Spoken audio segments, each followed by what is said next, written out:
Bismillah. Alhamdulillah. Alhamdulillahilladzi hadana lihadza wa ma kunna linahtadiya laula an hadanallah. Asyhadu an la ilaha illallah wahdahu la syarikalah wa asyhadu anna Muhammadan abduhu wa rasuluh. Allahumma salli wa sallim ala nabiyyina Muhammadin wa ala alihi wa ashabihi wa man istanna bi sunnatihi ila yaumiddin, amma ba'd. Ayyuhal ikhwah wal akhwat, assalamualaikum warahmatullahi wabarakatuh. ثم اعلموا أن أصدق الحديث كتاب الله وخير الهدي هدي محمد صلى الله عليه وسلم شر الأمور محدثاتها فإن كل محدثة بدعة وكل بدعة ضلالة وكل ضلالة في النار. أيها الإخوة والأخوات, alhamdulillah thumma alhamdulillah, segala puji bagi Allah Subhanahu wa taala yang telah memberi kepada kita kesempatan untuk kembali bertemu di malam hari yang berbahagia ini. Kita berharap mudah-mudahan Allah Subhanahu wa taala senantiasa memberikan kepada kita kesyukuran, menjadikan kita sebagai hamba-hambanya yang bersyukur, mensyukuri segala nikmat yang Allah berikan kepada kita, dan berharap mudah-mudahan kita termasuk orang-orang yang bersyukur insyaallah. Salawat beserta salam kepada Nabi kita Muhammad sallallahu alaihi wasallam, Nabi akhir zaman. Kita berharap mudah-mudahan kita termasuk orang-orang yang senantiasa mengikuti sunnah-sunnah Rasulullah sallallahu alaihi wasallam. Seorang ulama pernah mengatakan, fa inna sunnatan nabi kasafinatin Nuh. Sesungguhnya sunnah Rasulullah sallallahu alaihi wasallam itu bagaikan perahunya Nabi Nuh. Orang yang naik di atasnya maka dia akan selamat, tetapi orang yang tidak naik di atasnya maka sungguh dia akan tenggelam. Itu yang disampaikan oleh ulama terdahulu berkenaan dengan sunnah Rasulullah sallallahu alaihi wasallam ini. Baik, ayyuhal ikhwah wal akhwat, pada malam hari ini kembali kita akan melanjutkan pembahasan kita dalam kitab Riyadhus Shalihin. Dan kalau tidak salah kita sudah sampai kepada bab yang ke-38. Ya, bab ke-38 itu adalah bab wujub amri ahlihi wa auladihil mumayyizin wa sairi man fi ra'iyatihi bi ta'atillahi ta'ala wa nahyihim anil mukhalafati wa ta'dibihim wa man'ihim an irtikabi manhiyin anhu.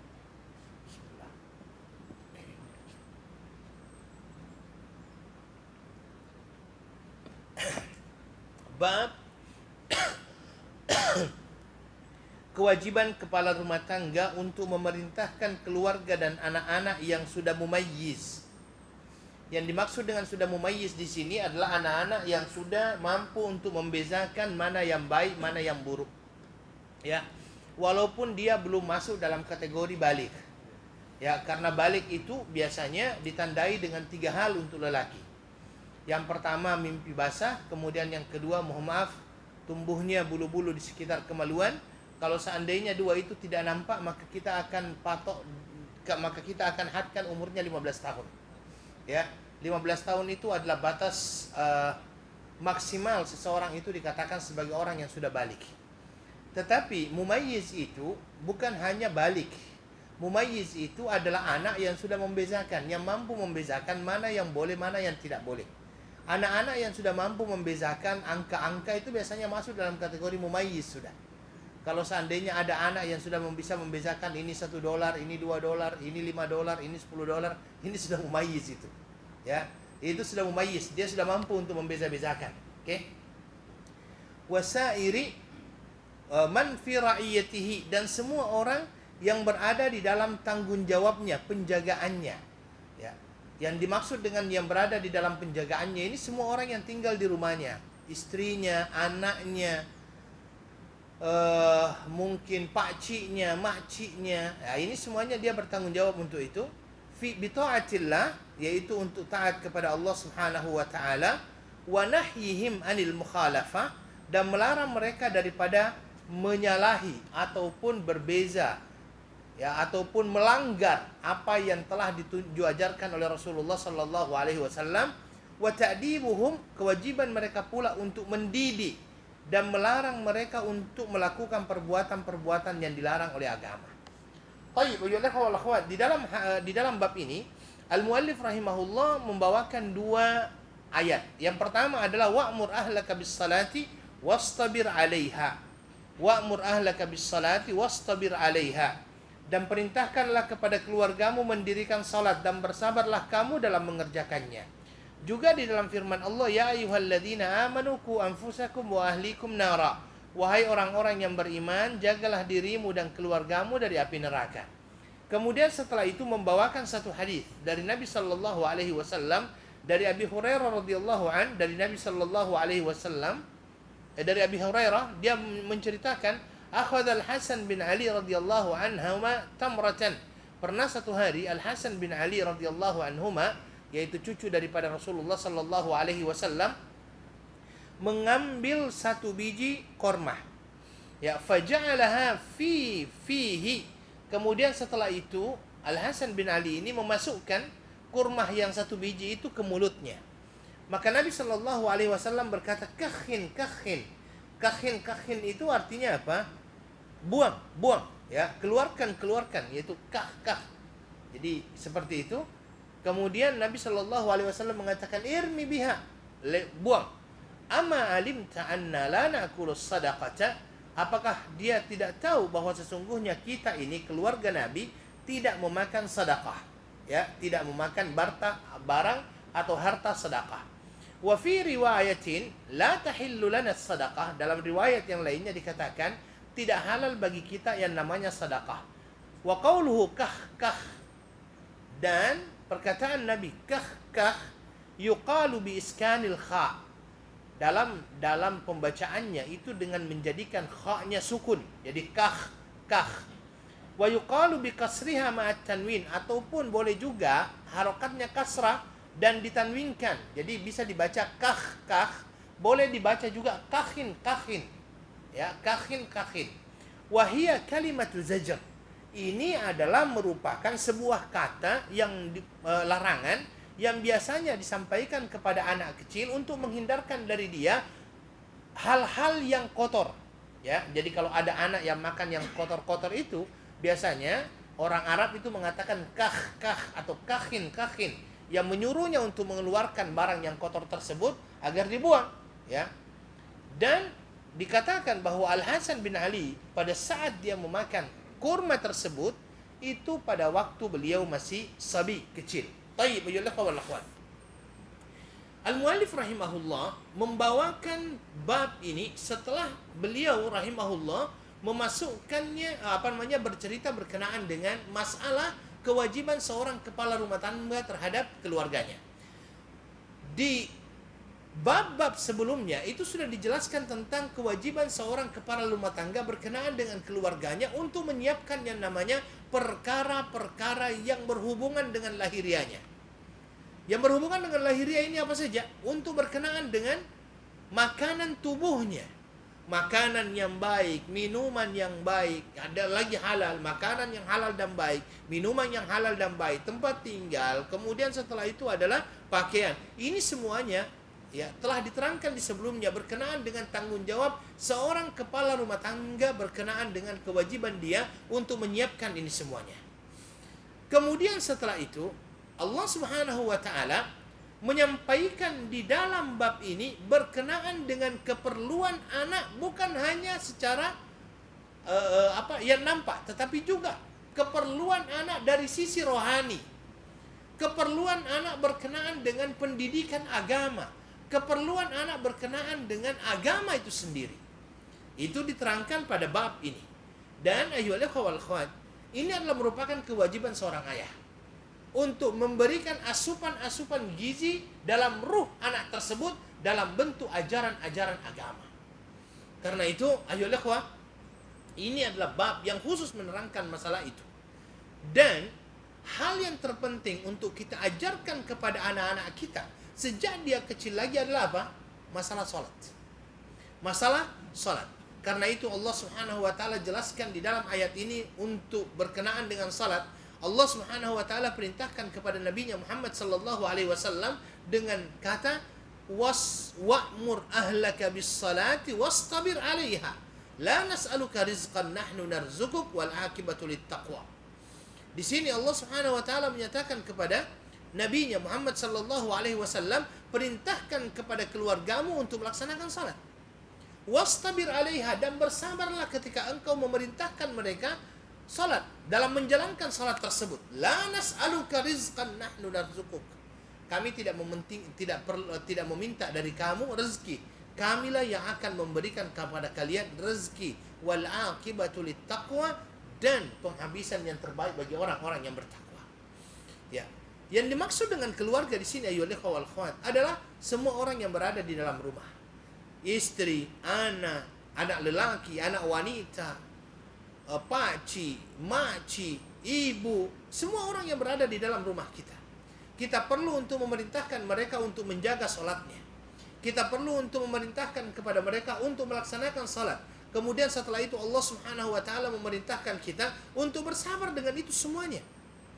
Karena terus terang, orang yang menyuruh keluarga saja untuk melaksanakan sholat, Masya Allah, ada yang memang cepat, tetapi ada juga yang lambat. Saya kira orang-orang yang mempunyai lebih daripada 3 atau 4 anak di sini, kalau membangunkan anaknya subuh-subuh, itu kan beda-beda itu. Ada yang sekali sentuh, bangun. Ada yang 2 kali, bangun. Ada yang berkali-kali kita datangi, tak bangun-bangun.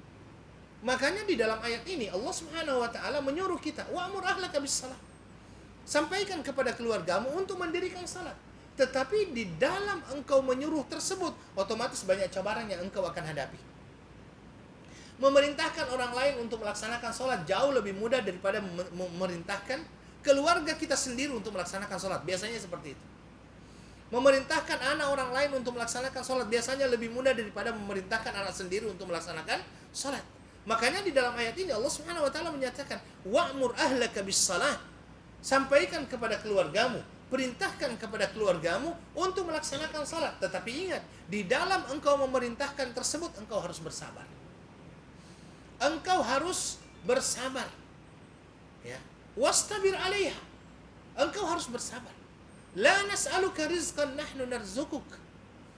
Dan kami tidak meminta pertanggungjawaban kepada kamu untuk memberikan kepada kami rezeki. Kamilah yang akan memberikan rezeki kepada mereka. Maksudnya di sini bagaimana? Kenapa ada ayat yang memerintahkan salat kemudian setelah itu berkenaan dengan masalah rezeki? Karena begini, terkadang ada orang tua yang dikarenakan keinginan dia untuk membahagiakan anaknya dari sisi materi, dia lupa untuk menyuruh anaknya melaksanakan sholat. Ada yang seperti itu. Begitu semangatnya dia untuk bagaimana membahagiakan anak tersebut, tapi dari sisi materi. Dikumpulkan uang yang sebanyak-banyaknya untuk anak-anaknya. Dan mungkin saja dia senantiasa berkata, ini adalah untuk anak-anak saya. Saya bekerja untuk anak-anak saya, agar anak-anak saya ini mencapai yang namanya kebahagiaan. Karena kebahagiaan bagi dia itu adalah kebahagiaan ketika anak-anaknya itu bisa mencapai pencapaian-pencapaian duniawi, bukan pencapaian-pencapaian ukhrawi. Sehingga ada ketakutan yang luar biasa, yang dikarenakan ketakutan yang luar biasa tersebut, mungkin saja dia tidak sempat untuk mendidik anaknya di rumah, dikarenakan mengejar prestasi-prestasi duniawi. Makanya di dalam ayat ini Allah menyatakan, la nas'aluka rizqan nahnu narzukuk. Kami tidak meminta kepada kalian yang namanya rezeki. Kamilah yang akan memberikan rezeki. Itu yang Allah Subhanahu wa ta'ala sampaikan kepada kita. Itu yang Allah Subhanahu wa ta'ala sampaikan kepada kita. Dan bukan berarti bahwa sholat itu ada hubungannya dengan kaya. Kok setelah sholat kemudian tiba-tiba Allah berbicara masalah kekayaan, masalah rezeki? Tidak. Tidak ada hubungannya antara sholat dengan rezeki. Sholat itu adalah hubungan kita dengan Allah Subhanahu wa ta'ala. Bentuk penghambaan kita kepada Allah Subhanahu wa ta'ala. Rezeki Allah yang jamin. Rezeki Allah yang jamin. Jadi sholat adalah merupakan kewajiban kita sebagai seorang muslim, sebagai seorang hamba Allah Subhanahu wa ta'ala. Rezeki Allah Subhanahu wa ta'ala yang jamin. Makanya di dalam ayat ini dikatakan, nahnu narzukuk. Ingat, kamilah yang akan memberikan kepadamu rezeki. Makanya tidak perlu untuk kau terlalu memikirkan rezeki. Tayyib. Dan di sini ayolah wal akhwat, ya, Allah Subhanahu wa ta'ala juga menjelaskan berkenaan dengan Nabiullah Ismail alaihi salatu wassalam. Berkenaan dengan ini juga Allah Subhanahu wa ta'ala juga bercerita berkenaan dengan Nabiullah Ismail alaihi salatu wassalam. Ya, karena memang Ismail alaihi salatu wassalam ini adalah merupakan datuk moyang daripada Rasulullah sallallahu alaihi wasallam. Sallallahu alaihi wasallam. Yang mana Ismail sendiri juga memerintahkan keluarganya untuk melaksanakan sholat, membayar yang namanya zakat. Dan itu adalah sesuatu yang diridhoi oleh Allah Subhanahu wa taala. Yang jelasnya di sini, semua orang yang mempunyai keluarga bertanggung jawab terhadap keluarganya. Bertanggung jawab berkenaan pendidikan anak-anaknya. Sampai kalau seandainya mereka masih kecil pun, mereka tetap diminta untuk kita ajarkan mereka ajaran-ajaran agama. Ya, ajaran-ajaran agama. Ini bagi orang-orang yang mumayyiz, bagi anak-anak yang mumayyiz yang saya sampaikan tadi, sudah mampu membezakan mana A, mana B. Ini anak-anak mumayyiz ini kita sudah diperintahkan untuk mengajarkan mereka hal-hal yang baik dan melarang mereka untuk melakukan perkara-perkara yang tidak baik. Ya. Tetapi kalau seandainya dia belum mumayyiz, belum bisa membezakan antara sesuatu yang baik dengan yang buruk, ya kita juga tidak paksakan itu. Tetapi kalau seandainya anak itu sudah mumayyiz, kita mempunyai kewajiban untuk mengajar mereka. Kemudian di dalam hadis di atas ini, Al-Muallif rahimahullah menyebutkan hadis berkenaan dengan Hasan bin Ali bin Abi Thalib radhiyallahu anhu. Jadi pernah satu hari Al Hasan bin Ali, anak daripada Ali bin Abi Thalib radhiyallahu anhu, ini adalah cucu Rasulullah sallallahu alaihi wasallam. Ya, cucu Rasulullah sallallahu alaihi wasallam yang mana ini dinamakan sebagai pemuda ahli syurga dan dia dianggap sebagai sayyid. Ya. Inna ibni hadza sayyida. Dia dianggap sebagai pemimpin. Kenapa pemimpin? Karena di tangan Hasan bin Ali kaum muslimin setelah berpecah belah itu bersatu kembali, yaitu di zamannya Al Hasan bin Ali. Sehingga ada ulama yang mengatakan bahwa sesungguhnya Khulafaur Rasyidin itu, ya, Khulafaur Rasyidin itu termasuk Al Hasan bin Ali. Ya, termasuk Al Hasan bin Ali. Dari mana mereka tahu itu? Karena setelah dihitung, Nabi Shallallahu alaihi wasallam menyatakan Al Khilafatur Rasyidah 30 aman. Yang dimaksud dengan Khulafaur Rasyidin itu berapa tahun? 30 tahun. 30 tahun itu dimulai daripada Abu Bakar. Abu Bakar berapa tahun? 2 tahun. Kemudian setelah itu Umar bin Khattab radhiyallahu anhu berapa tahun? 10 tahun. Kemudian setelah itu 12 tahun adalah Utsman bin Affan. Jadi 2 tambah 10, 12 tambah 12, 24. Kemudian setelah itu dipimpin oleh Ali 5 tahun setengah. Kemudian 29 tahun 6 bulan. Kemudian setelah itu diambil alih oleh siapa? Al Hasan bin Ali. Al Hasan bin Ali memimpin selama 6 bulan. Kemudian menyerahkan kepemimpinan tersebut kepada siapa? Muawiyah radhiyallahu anhu, ya. Muawiyah radhiyallahu an, maka pada tahun itu dinamakan dengan tahun Al-Jamaah, ya. Tahun di mana berkumpul kembali kaum muslimin di bawah satu kepemimpinan. Ini diceritanya bagaimana? Bahwasanya pernah satu hari Al Hasan bin Ali radhiyallahu an ini mengambil kurma. Kurma tersebut ternyata adalah kurma sedekah. Kurma sedekah ini adalah kurma, kalau orang mengatakan sedekah itu bisa berarti zakat. Ya, kalau orang dikatakan sedekah di dalam bahasa Arab itu bisa berarti zakat. Makanya di dalam Al-Qur'an dikatakan khudh min amwalihim shadaqatan tutahhiruhum wa tuzakkihim biha wa shalli alaihim inna salataka sakanun lahum. Khudh min amwalihim, ambil dari harta-hartanya sebagai bentuk zakat. Maka pernah satu hari Al Hasan itu ambil kurma, yang mana kurma ini adalah kurma sedekah zakat. Kemudian dia masukkan di dalam mulutnya. Dilihat oleh Nabi Shallallahu alaihi wasallam. Kemudian Nabi Shallallahu alaihi wasallam bergegas mencoba untuk menahan makanan tersebut jangan sampai masuk ke dalam perut daripada Al Hasan bin Ali. Maka Nabi mengatakan kah itu bahasa, kalau kita mungkin apa ya, kita coba muntahkan gitu kan. Jadi Nabi Shallallahu alaihi wasallam mencoba untuk agar mengeluarkan kurma tersebut dari mulut Al Hasan bin Ali. Nabi Shallallahu alaihi wasallam berusaha, dan setelah keluar kurma tersebut, Nabi Shallallahu alaihi wasallam memberikan kata, fa innana la na'kulus sadaqah, la tahillu lana sadaqah. Tidak halal bagi kita sedekah. Kenapa? Sedekah atau zakat tidak boleh diambil oleh keluarga Nabi sallallahu alaihi wasallam. Karena keluarga Nabi sallallahu alaihi wasallam ini adalah keluarga yang mulia, asyrafun nas. Ya, keluarga yang mulia, keluarga Nabi Shallallahu Alaihi Wasallam adalah keluarga yang paling mulia. Sedangkan zakat ini biasanya kita mengatakan untuk membersihkan harta, ya, untuk membersihkan harta. Artinya kalau kita keluarkan zakat, harta yang tertinggal adalah harta yang bersih, yang keluar adalah harta yang kotor. Begitu logikanya itu. Ketika kita bayar zakat, zakat yang tertinggal itu adalah harta yang bersih, sedangkan yang kita keluarkan adalah harta yang kotor. Harta yang kotor ini tidak sesuai dengan kemuliaan Rasulullah Sallallahu Alaihi Wasallam. Ya, maka itulah Nabi Sallallahu Alaihi Wasallam mengatakan kepada keluarganya, termasuk Al Hasan bin Ali dan termasuk kepada pamannya Al Abbas bin Abdul Muttalib radhiyallahu an, dia mengatakan inna ala Muhammadin la tahillu lahna sadaqah. Sesungguhnya kami keluarga Nabi Sallallahu Alaihi Wasallam tidak halal bagi kami sedekah zakat ini. Kenapa? Innama hiya ausakhun nas. Karena sesungguhnya zakat itu adalah kotoran-kotoran daripada harta manusia. Ya. Maka di sini ayo ikhwah, yang kita mau ambil pembelajaran adalah bagaimana Nabi Sallallahu Alaihi Wasallam mengajak cucunya untuk menghindarkan dirinya dari perbuatan-perbuatan yang dilarang oleh Allah Subhanahu wa taala. Sebagaimana Nabi mengajarkan anak-anaknya untuk melakukan hal-hal yang wajib dari Allah Subhanahu wa taala.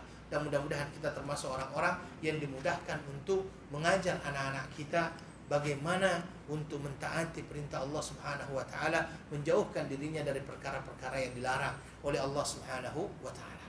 Baik, hadis selanjutnya adalah hadis wa an Abi Hafs Umar bin Abi Salamah Abdullah bin Al-Asad Rabib Rasulullah sallallahu alaihi wasallam qala kuntu gulaman fi hijr Rasulullah sallallahu alaihi wasallam wa kanat yadi tatishu fi as-sahfa faqala li Rasulullah sallallahu alaihi wasallam ya gulam sammillah wa kul bi yaminik wa kul mimma yalik fama zalat tilka ta'mati ba'd muttafaqun alaih. Baik, ini dari Abi Hafs Umar bin Abi Salamah Abdullah bin Abdul Asad Rabib Rasulullah. Rabib ini adalah anak tiri daripada Rasulullah sallallahu alaihi wasallam. Beliau menceritakan kuntu gulam, saya itu besar, saya itu kecil di dalam penjagaan Rasulullah sallallahu alaihi wasallam, di bawah asuhan Rasulullah sallallahu alaihi wasallam. Pernah satu hari kata dia, saya makan bersama dengan Rasulullah sallallahu alaihi wasallam dalam satu nampan. Nampan namanya itu ya. Fisahfa itu. Di nampan. Nampan itu kan banyak makanan di situ. Ketika dia makan bersama dengan Nabi sallallahu alaihi wasallam, ini dia punya tangan ini kemana-mana. Kanan, kiri, depan, belakang. Oh, tangannya kemana-mana. Di atas satu nampan itu, padahal dalam satu nampan itu ada beberapa orang, termasuk di dalamnya ada Nabi sallallahu alaihi wasallam. Hanya saja waktu itu ya Umar bin Abi Salamah ini masih kecil, sehingga dia belum paham, dia belum mengerti. Karena itu tangannya kemana-mana. Saat tangannya kemana-mana, Nabi Shallallahu Alaihi Wasallam menegurnya. Nabi berkata kepadanya, ya gulam, wahai anak kecil, samillah, ucapkanlah bismillah, wa kul biyaminik, makanlah dengan tangan kananmu, wa kul mimma yalik, dan makanlah apa yang ada di hadapanmu. Kemudian dia mengatakan, famazalat tilka ta'mati ba'd, dan itulah cara saya makan setelah itu. Muttafaqun alaih. Taib, ayolah wal akhwat.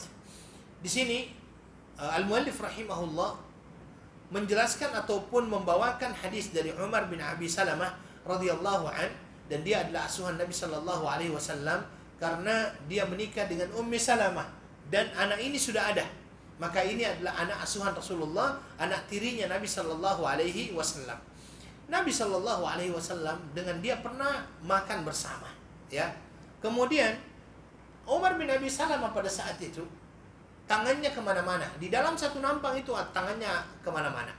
Ketika itu terjadi, ya, maka Nabi Shallallahu Alaihi Wasallam memberikan kepadanya pembelajaran, bukan teguran yang sangat indah, teguran yang sangat lembut kepada anak itu.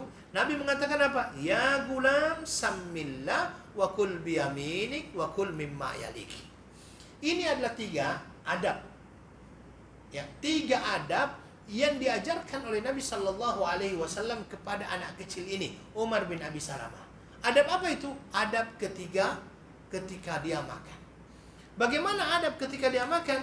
Ada 3 yang diajarkan oleh Nabi. Yang pertama adalah Samillah. Samillah artinya ucapkan bismillah ketika dia memulakan makan. Bismillah. Ya. Dan tidak boleh untuk dia tinggalkan yang namanya bismillah ini. Kenapa? Karena kalau seandainya dia tinggalkan, maka syaitan ikut makan bersamanya. Ya, syaitan ikut makan bersamanya. Musuh Allah itu akan senantiasa bersamanya dalam makanannya kalau dia tidak mengucapkan bismillah. Bagaimana kalau seandainya ditambah dengan Ar-Rahman Ar-Rahim? Misalnya ada orang yang apa namanya? Yang ketika mau makan dia ucapkan Bismillahirrahmanirrahim. Boleh tidak? Menurut para ulama tidak mengapa. Fala ba'as. Ya, fala ba'as. Karena Nabi Shallallahu Alaihi Wasallam ketika mengatakan Bismillah artinya adalah ucapkanlah Bismillah. Sedangkan basmalah yang sempurna itu adalah Bismillahirrahmanirrahim. Sebagaimana ini adalah pembuka setiap surah yang ada di dalam Al-Quran kecuali surah At-Taubah. Ya, kecuali surah At-Taubah. Dan ini juga adalah merupakan isi surat daripada Sulaiman sallallahu alaihi salatu wassalam. Ya, di dalam Al-Quran dikatakan innahu min Sulaiman wa innahu bismillahirrahmanirrahim. Ya, tetapi kalau seandainya dia ucapkan hanya bismillah, maka itu juga tidak mengapa. Kemudian yang menjadi pertanyaan, bagaimana kalau seandainya menyembelih? Ya, karena menyembelih itu adalah merupakan salah satu syaratnya ketika kita menyembelih adalah membaca bismillah. Apakah cukup kita mengucapkan bismillah atau perlu bismillahirrahmanirrahim? Ya, apakah cukup bismillah atau bismillahirrahmanirrahim? Sebagian ulama mengatakan tidak perlu untuk mengucapkan ar-rahmanirrahim. Cukup dia mengucapkan bismillah. Kenapa cukup bismillah? Karena menurut ulama seolah-olah tidak tepat. Ketika kita mau menyembelih, kita ucapkan ar-rahmanirrahim, yang maha pengasih lagi maha penyayang. Ya, menurut ulama seperti itu. Jadi kalau seandainya mau menyembelih, cukup mengucapkan bismillah. Karena kalau seandainya ada ar-rahmanirrahimnya, seolah-olah tidak apa namanya itu? Tak kena. Ya, tak kena. Ini bismillahirrahmanirrahim, yang maha pengasih lagi maha penyayang. Setelah itu no. Jadi yang menurut ulama cukup dia mengucapkan bismillah. Ya, sini dikatakan la yang bagi ayyakula bismillahirrahmanirrahim. Ini yang pertama.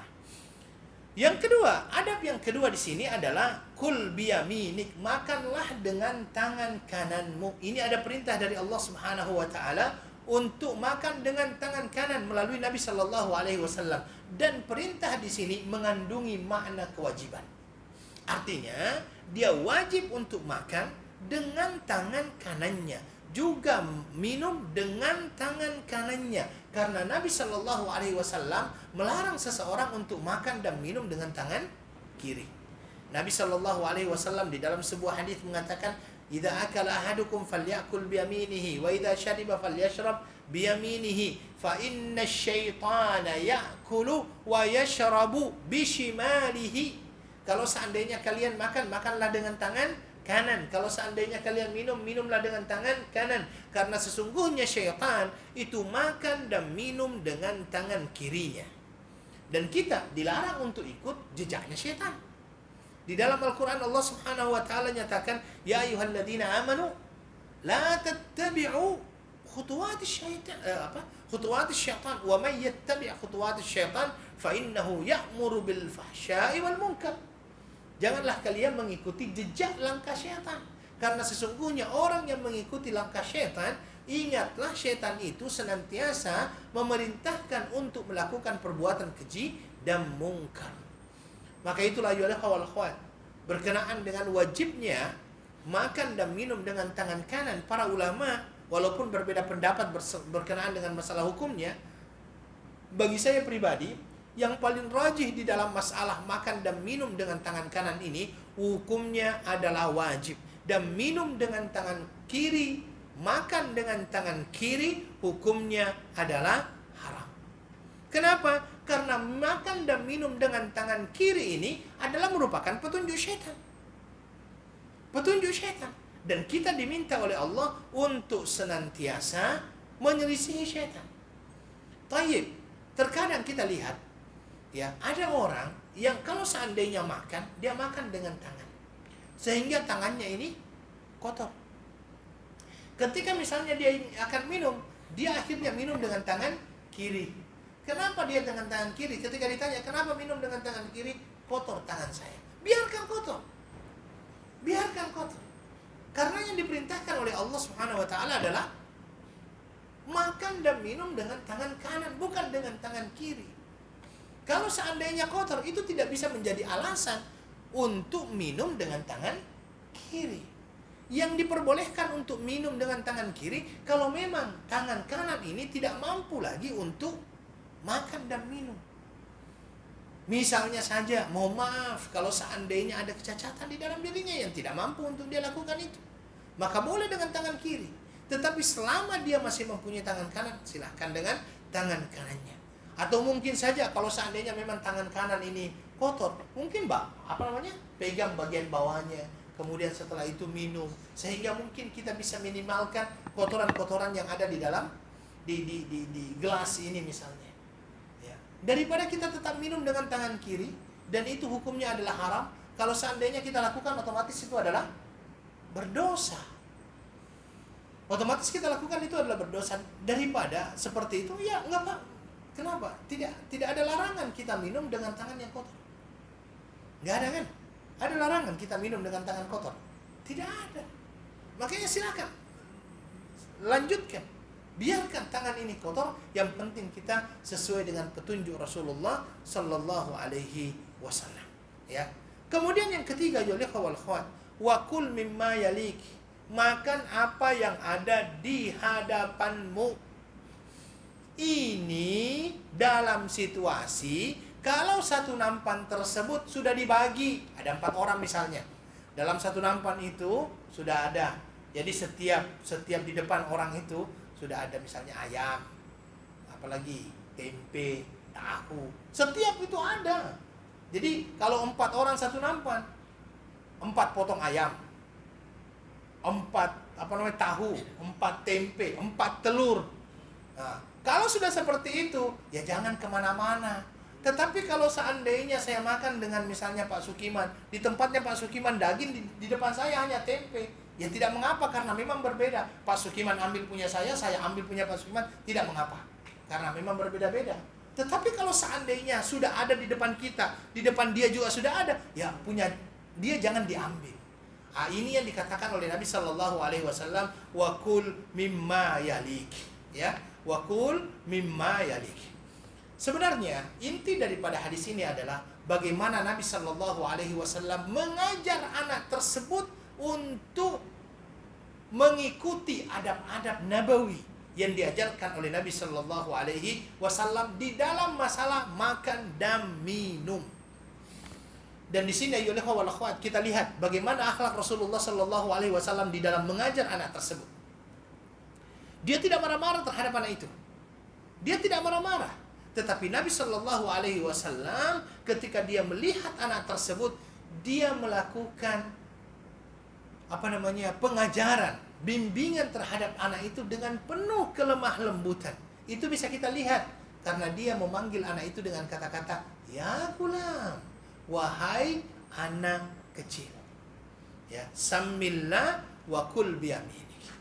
Dan ayolah ikhwah, mengajar anak-anak kecil seperti ini, kalau kata orang Melayu, mengajar anak di waktu kecil bagaikan mengukir di atas batu. Mengajar orang dewasa itu bagaikan mengukir di atas air.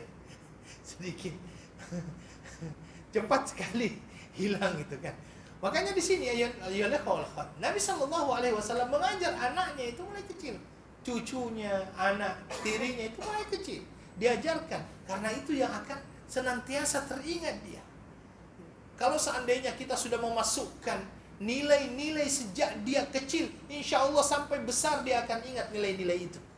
Dan itulah yang dikatakan oleh siapa? Itulah yang dikatakan oleh Umar bin Abi Salamah ini. Apa kata Umar bin Abi Salamah? Setelah saya ditegur oleh Nabi Shallallahu Alaihi Wasallam, maka begitulah cara saya makan seterusnya. Begitulah cara saya makan seterusnya. Itu terentiasa diingat. Dan saya kira kita semuanya itu pasti mempunyai ingatan pada waktu masih kecil. Bagaimana orang tua kita mengajar kita. Ya. Kalau dulu misalnya kita tidak pergi ke mengaji, itu kita dihukum pakai rotan misalnya kan. Itu teringat kan sampai sekarang. Itu teringat sampai sekarang. Dan karena itulah alhamdulillah kita mampu misalnya atas izin Allah, kita mampu untuk membaca Al-Quran dengan baik dan benar. Wallahu ta'ala alam. Baik, selanjutnya adalah Wa'an Ibni Umar. Ini kok berbeda ini. Oke. Di sini ada wa an Ibnu Umar radhiyallahu anhuma qala sami'tu Rasulullah sallallahu alaihi wasallam yaqul kullukum ra'in wa kullukum mas'ulun an ra'iyatihi al-imamu ra'in wa mas'ulun an ra'iyatihi wal rajulu ra'in fi akhlihi wa mas'ulun an ra'iyatihi wal mar'atu ra'iyatun fi baiti zawjiha wa mas'ulun an ra'iyatiha ya wa mas'ulun an ra'iyatiha wal khadimu ra'in fi mali sayyidihi wa mas'ulun an ra'iyatihi fa kullukum ra'in wa kullukum mas'ulun an ra'iyatihi. Dari Ibnu Umar radhiyallahu anhuma dikatakan bahwasanya dia mendengarkan Rasulullah sallallahu alaihi wasallam bersabda, kullukum ra'in, setiap daripada kalian adalah pemimpin. Ya. Setiap dari kalian adalah pemimpin. Yang dimaksud dengan pemimpin di sini adalah orang yang bertanggung jawab terhadap yang lainnya. Pemimpin di sini. Paling tidak orang tersebut adalah pemimpin terhadap dirinya sendiri. Dia mempunyai kewajiban terhadap dirinya.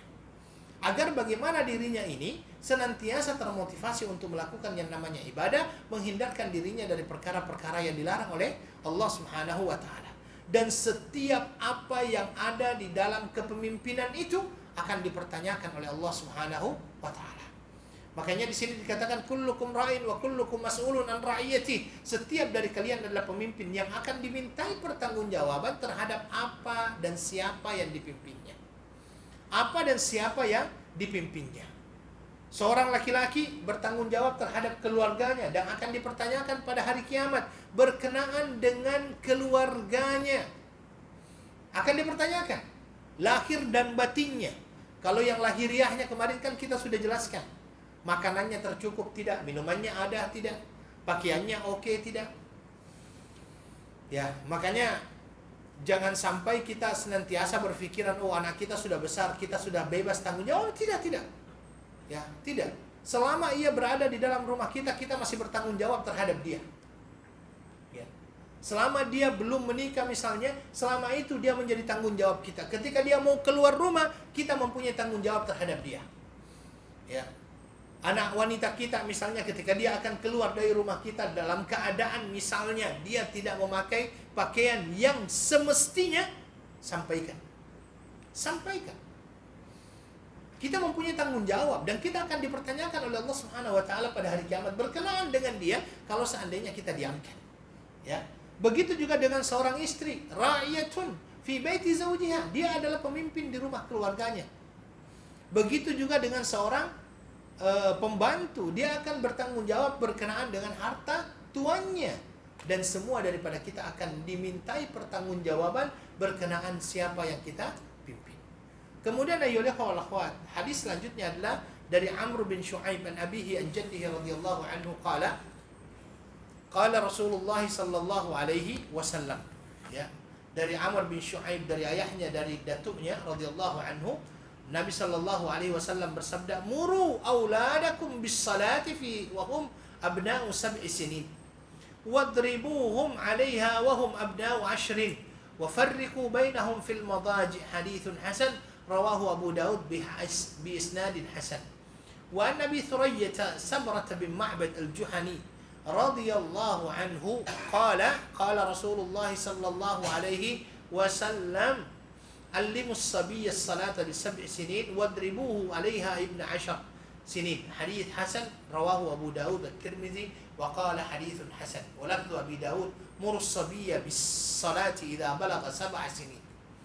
Jadi ini adalah merupakan hadis-hadis yang berkenaan dengan kewajiban seorang ayah ataupun ibu untuk memerintahkan anaknya melaksanakan salat ketika dia sudah berumur 7 tahun.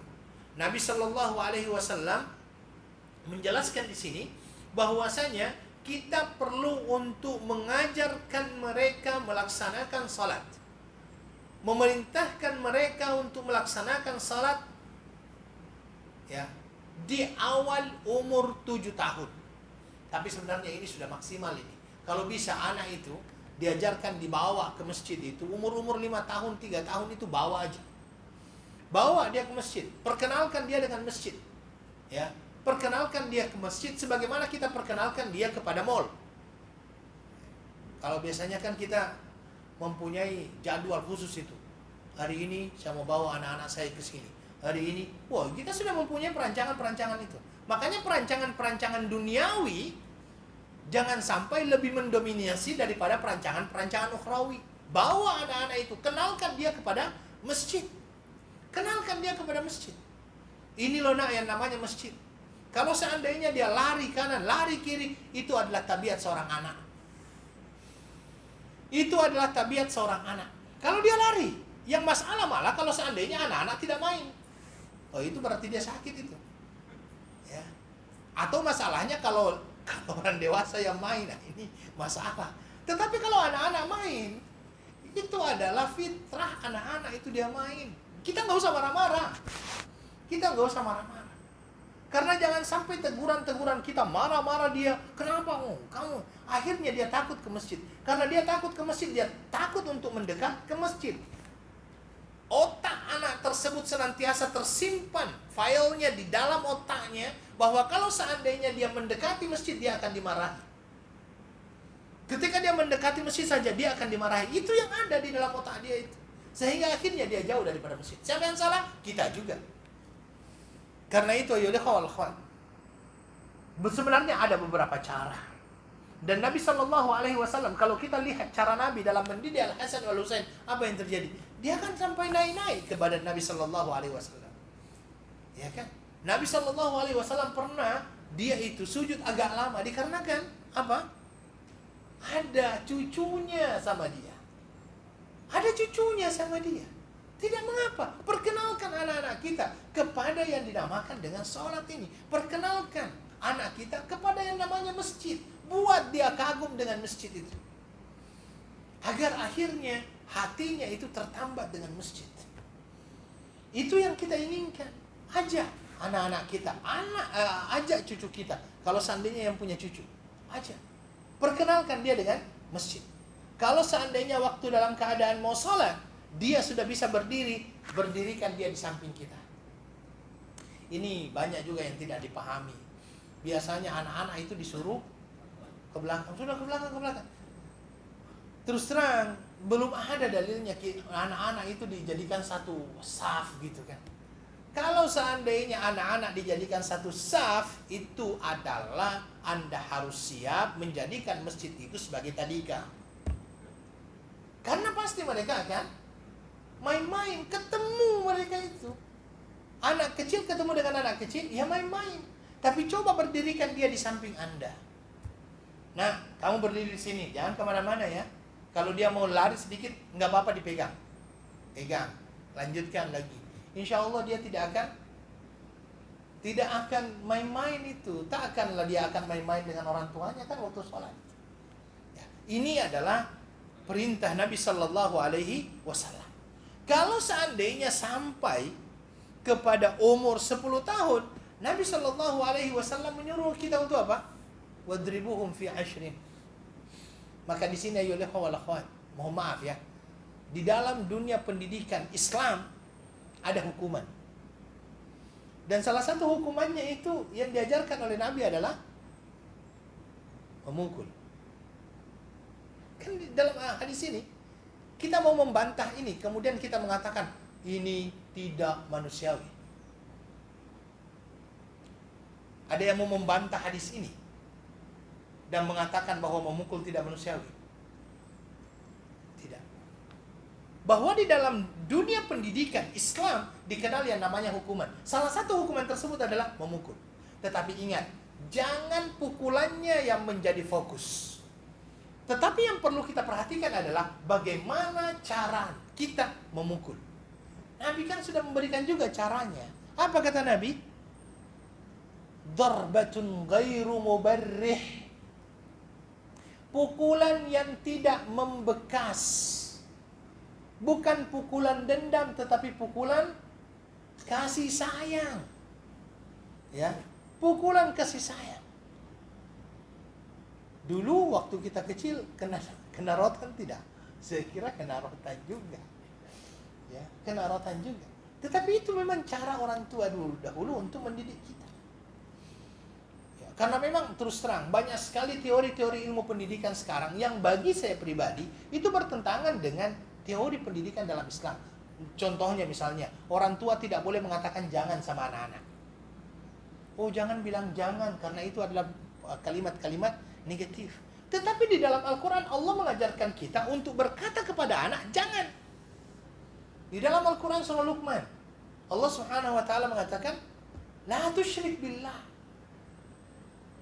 Wa idh qala Luqmanu li ibnihi ya bunayya la tusyrik wa huwa ya'idhuhu ya bunayya la tusyrik billah. Dia memberikan nasihat. La tusyrik billah, jangan engkau menyekutukan Allah. Itu kan dimulai dengan kata-kata apa? Jangan. Jadi ada beberapa memang dalam dunia pendidikan yang ada sekarang itu berbeda. Memang ada undang-undang perlindungan anak. Dilarang untuk menderah anak. Mendera di sini artinya sampai menjadikan misalnya dia cacat. Nah, itu memang tidak dibolehkan. Dalam Islam itu memukul wajah tidak boleh kok. Di dalam Islam dilarang untuk memukul wajah. Ya. Di dalam Islam dilarang untuk memukul wajah. Nabi SAW pun mengatakan memukul itu adalah bagian kaki ke bawah. Dan bagian di bawah ini kan. Kemudian itu pun dikatakan kalau seandainya memukul adalah pukulan yang tidak memberikan bekas. Nah, itu yang disampaikan oleh Rasulullah SAW. Ya. Jadi yang dimaksud dengan pukulan di sini adalah pukulan yang mendidik, yang tidak menimbulkan bahaya. Ya. Dan tidak boleh seorang ayah untuk memukul anaknya itu dengan pukulan yang membekas. Dan tidak boleh memukulnya dengan pukulan yang berkali-kali. Tidak boleh. Ya. Kalau seandainya diperlukan, misalnya saja disuruh untuk bangun sholat, tidak bangun-bangun, mungkin kita berikan pukulan-pukulan yang, ya pukulan-pukulan sayang lah. Bangun nah, bangun nah, bangun nah. Ya terus terang kalau saya sendiri, itu memang bawa air. Kalau anak saya tidak bangun, saya bawa air. Saya langsung bilang, mau mandi di tempat tidur atau mau mandi di toilet. Ya, karena kalau kita perlu memang keras di dalam masalah begitu. Kalau di dalam masalah agama kita perlu keras. Bilang aja mau mandi di toilet atau di tempat tidur. Kalau memang mau mandi di tempat tidur tinggal siram. Lebih baik kasur basah bisa dijemur daripada anak sampai dewasa tidak mengenal Tuhannya karena kita tidak pernah mengenalkannya. Sebagai orang tua, bagi saya pribadi, lebih baik dia menangis sekarang daripada dia menjadikan saya menangis di masa yang akan datang. Ya. Lebih baik dia menangis sekarang daripada dia menjadikan saya menangis di masa yang akan datang. Bagi saya pribadi. Karena itulah kita perlu untuk mengenalkan dia kepada agama dari awal lagi. Dan di sini dalam ayat ini dikatakan bahwasanya perlu anak-anak tersebut, kalau seandainya memang sampai 10 tahun dia tetap tidak mau, kerasi dia. Yang namanya sholat. Dan ini ya akhwat. Kita perlu juga untuk mengetahui di sini hal yang luar biasa. Nabi SAW itu hanya menyuruh kita untuk memukul anak kita berkenaan dengan masalah sholat. Coba lihat perintah Nabi itu. Ada nggak perintah Nabi? Kalau dia tidak puasa, pukul. Tidak kan? Kalau dia tidak berzakat, pukul. Kalau dia tidak berhaji, pukul. Tapi Nabi SAW menyuruh kita untuk memukulnya ketika dia tidak sholat. Saya, menurut saya pribadi, ini dikarenakan sholat itu adalah merupakan amalan pertama yang akan dihisap oleh Allah Subhanahu wa taala, yang mana kalau itu baik, yang lainnya ikut. Kalau itu buruk, yang lainnya fail. Salat kalau ia baik, yang lainnya ikut. Kalau dia gagal, yang lainnya dianggap gagal. Dan itu yang disampaikan oleh Rasulullah sallallahu alaihi wasallam. Maka jangan sampai dia gagal dalam melaksanakan salat. Ya. Sebesar apapun dosa yang dilakukan oleh seseorang, selama dia masih mau melaksanakan salat, insya Allah pintu rahmat Allah, pintu taubat Allah Subhanahu wa taala akan senantiasa terbuka. Ya. Senantiasa terbuka. Wallahu taala alam. Maka ya wal akhwat, saya senantiasa mengatakan, sebagai orang tua jangan salah asuh. Jangan sampai salah asuhan dan jangan sampai salah sayang. Karena terkadang ini biasanya di waktu bola sekarang kan pukul berapa? Pukul 3 ya. Pukul 3. Dia nonton bola sampai pukul 5. 5.30 berapa sekarang? 5.32 ya? 5.32. 5.34 ya? 5.34 azan. Allahu Akbar, Allahu Akbar. Dia tiba-tiba sudah tidur. Habis bola pukul 5 dia tidur. Ibunya bilang apa? Jangan bangunkan, kesian dia baru selesai nonton bola. Ini salah asuhan ini. Kalau dia mampu untuk nonton bola, sepatutnya dia juga harus mampu untuk melaksanakan sholat.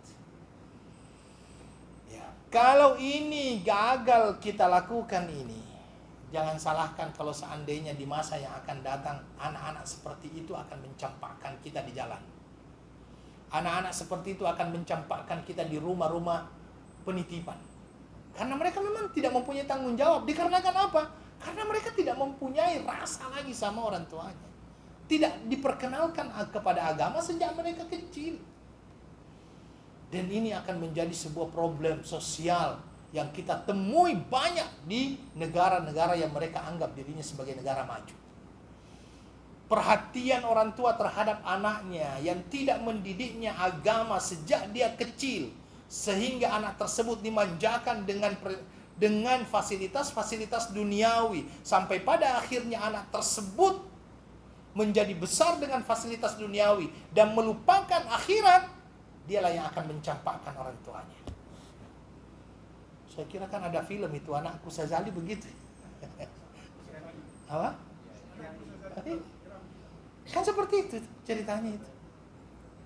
Makanya ya akhwat, ini perlu untuk kita perkenalkan Islam atau memperkenalkan ajaran-ajaran agama ini mulai daripada mereka kecil lagi, agar mereka terbiasa, ya, agar mereka terbiasa.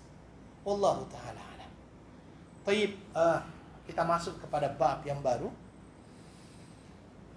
Mungkin saya hanya akan bacakan beberapa, nanti baru kita akan terangkan ya. Bab hakul jar wal wasiyatu bih.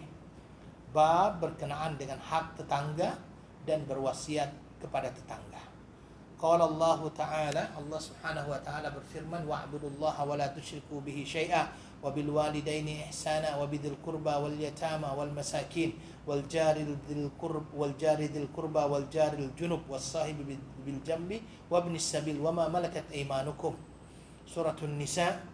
Dan beribadahlah kepada Allah dan janganlah kalian menyekutukannya dengan sesuatu pun, dan berbuat baiklah kepada dua orang ibu bapa, karib kerabat, anak-anak yatim, orang-orang miskin, tetangga yang dekat dan tetangga yang jauh, dan teman sejawat, ibnus sabil dan hamba sahayamu.